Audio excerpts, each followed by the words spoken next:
Assalamualaikum warahmatullahi wabarakatuh.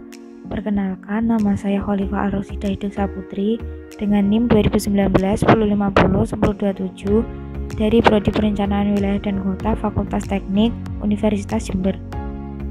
Di video kali ini saya akan membahas tentang visualisasi data pada aplikasi GIS.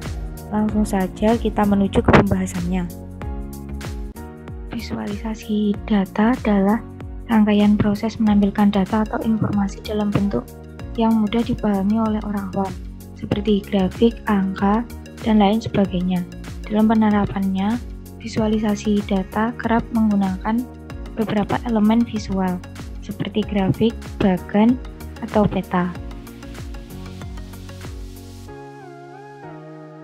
Tujuan dari visualisasi data adalah untuk mengkomunikasikan informasi secara jelas dan efisien kepada pengguna lewat grafik informasi yang dipilih, seperti tabel dan grafik.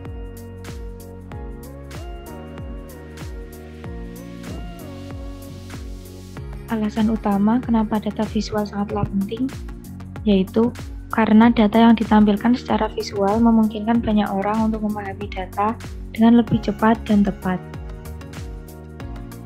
Sekarang kita buka aplikasi ArcMap-nya. Representasi data fungsinya sama seperti kita menggunakan Excel. Bedanya di sini kita bisa menginputkan aspek atau atribut geografisnya. Caranya yaitu dengan memasukkan data yang telah kita buat.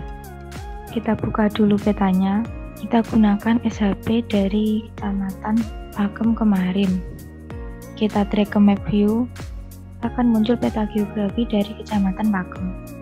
Lalu klik kanan pada file di layer, open attribute table,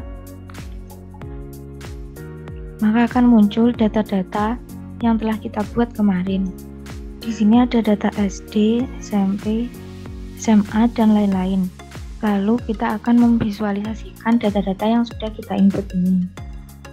Visualisasinya sama seperti kita menggunakan Microsoft Excel. Bedanya di sini kita bisa menampilkan grafik sekaligus petanya. Caranya kita harus mengubah dulu dari data view menjadi layout view. Kita klik layout view di sebelah sini. Layout view berfungsi untuk memvisualisasikan peta di atas kertas. Jadi peta ini dalam kondisi yang siap cetak, baik berupa PDF, PNG, image, atau yang lain. Sehingga peta yang sudah kita buat bisa kita ekspor. Garis putus-putus dengan kotak di pojok-pojoknya ini adalah frame petanya, sedangkan garis warna hitam ini adalah kertasnya. Untuk mengetahui ukuran kertasnya, kita pilih file, pilih page and print setup untuk men-setting ukuran kertasnya. Lalu akan muncul pop-up baru.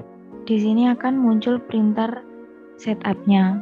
Kalau kita ingin mengubah ke format yang lain, tinggal kita pilih saja formatnya. Biasanya kalau kita membuat peta itu ukurannya A3, tetapi di sini kita pakai A4 saja. Untuk orientasinya, biasanya kita pakai format landscape. Kalau sudah, kita klik OK, maka akan muncul seperti ini.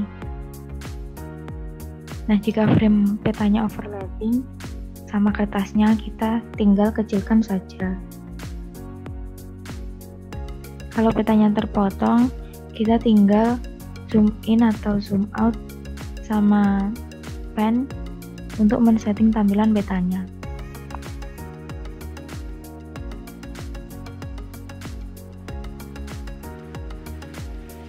Jadi kalau di tampilan data view, itu fungsinya untuk mendigitasi, membuat data, menginput angka, membuat atribut table, join table, dan lain-lain. Tapi kalau sudah di tampilan layout view, kita tidak bisa melakukan editing karena kita dibatasi oleh bingkai kertas ini. Kalau sudah selesai, kita visualisasikan data tabel ke grafik.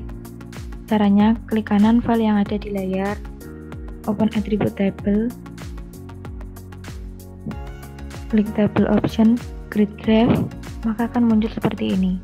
Kita pilih saja apa yang ingin kita representasikan. Ada bar chart, histogram, line, dan sebagainya. Kalau kita ingin melihat perbandingan antar kecamatan, kita pakai pie chart. Jadi bar chart itu fungsinya untuk menampilkan angka, sedangkan pie chart menampilkan persentase.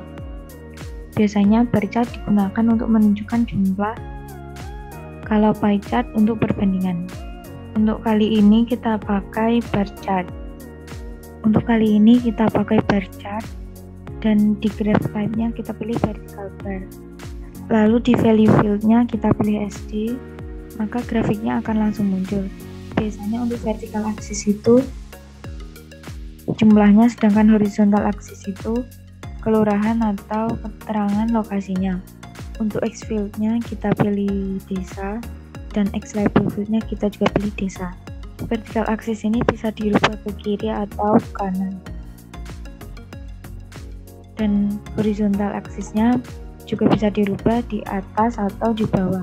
Kita pakai yang di bawah saja. Untuk masing-masing bar chart-nya kita matikan saja labelnya dengan cara uncheck list show label. Di bagian color kita pilih warnanya. Match with layer ini artinya warnanya sesuai dengan layer. Kita pilih palette, lalu kita pilih pastel misalnya. Untuk bar style-nya kita pilih rectangle. Untuk multiple bar type-nya kita pilih none. Bar size ini adalah persentasenya. Show border ini untuk memunculkan border di grafiknya. Kalau sudah selesai kita klik next, lalu beri judul. Misalnya jumlah fasilitas pendidikan SD. Untuk footernya, misalnya kita tulis sumber BPS 2021. Kita bisa checklist graph in 3D view untuk menampilkan grafik secara 3 dimensi. Di sini kita pakai default saja. Di axis properties ini adalah untuk penamaannya. Di titelnya yang left kita pilih SD, dan untuk bottomnya kita ganti dengan desa. Kalau sudah selesai kita klik finish. Nah, ini akan muncul. Jadi kita bisa memanjangkan atau mengecilkan kotak dari grafik ini. Untuk menampilkan ini di lembar kerja kita klik kanan lalu add to layout.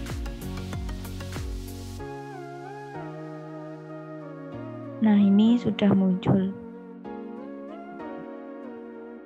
Lalu untuk melihat presentase fasilitas pendidikannya, kita pakai pie chart. Di tabelnya tadi, kita klik table option, lalu klik graph, dan pada graph type-nya kita pilih pie chart. Dengan pie chart ini, kita akan melihat perbandingan antara satu jenis sekolah di semua kelurahan. Value field-nya kita isi dengan SD.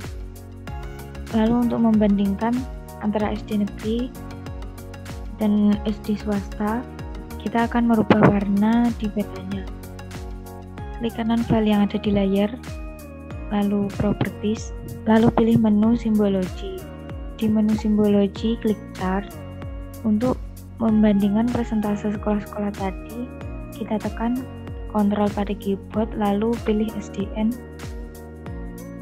dan SDS. Lalu klik tanda panah yang ada di paling atas ini. Di color scheme ini kita bisa pilih warnanya. Backgroundnya kita pakai default saja, lalu klik OK, maka pie chart-nya akan muncul. Jadi grafik yang pertama ini hanya bisa memasukkan grafik dari satu variabel, tapi kalau grafik yang kedua ini bisa membandingkan beberapa variabel, yaitu SD negeri dan SD swasta secara langsung dengan menggunakan simbologi. Coba kita buka lagi simbologinya, lalu coba kita pakai bar chart, lalu klik OK. Maka hasilnya akan muncul seperti ini. Untuk memunculkan nama desanya, kita klik kanan file yang ada di layar, lalu klik label features. Nah, ini nama desanya sudah muncul.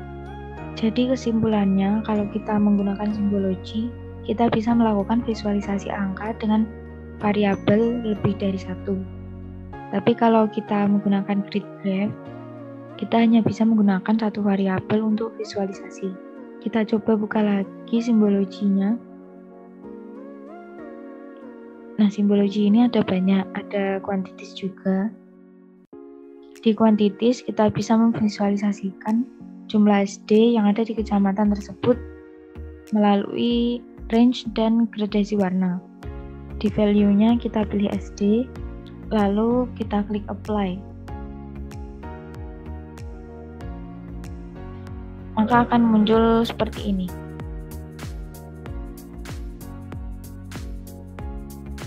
Dan untuk mengetahui interval nilai sesuai warnanya, kita klik insert, pilih legend, klik next lagi, lalu next lagi, lalu finish. Maka dia akan muncul. Jadi kalau kita ingin mewarnai peta, memberi angka dan memberi keterangan, kita bisa gunakan simbologi. Coba kita buka lagi simbologinya. Simbologi ini ada macam-macam. Ada kategori, misalnya di value field kita pilih desa, lalu klik add all value, maka akan keluar semua kelurahan yang ada di Kecamatan Pakem. Kalau kuantitis ini fungsinya adalah untuk range atau interval, sedangkan chart ini adalah untuk melakukan komparasi. Nah, mungkin itu saja yang dapat saya bagikan tentang visualisasi data. Semoga ilmunya dapat bermanfaat. Sekian dari saya. Terima kasih. Wassalamualaikum warahmatullahi wabarakatuh.